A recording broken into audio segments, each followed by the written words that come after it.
Alifuku Nutsapaku Nuwafiteku Kataruku Iyendana Tunieku Della Saiku Fatsuchano Antunisani Sino napa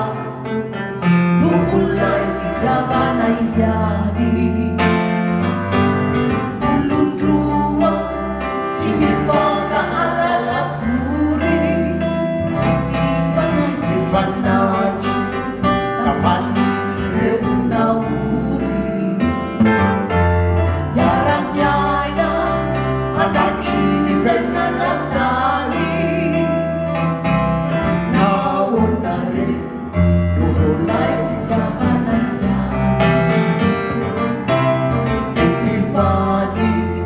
Mirai torang sifari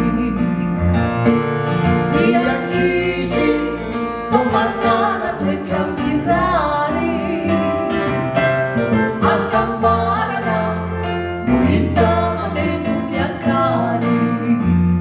Nawanare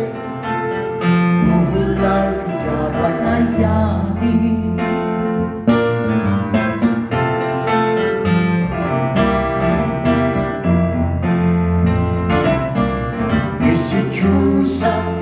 Fitia matavani Eva Kami vama Dokura kami sufyateva Isai fuani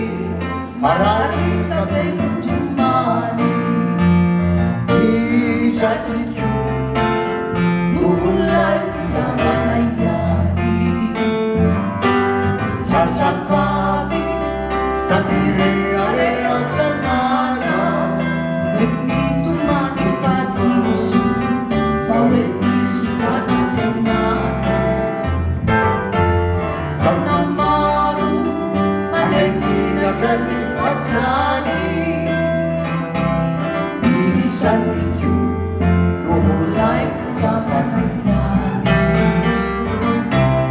Divitia Ribanana lapi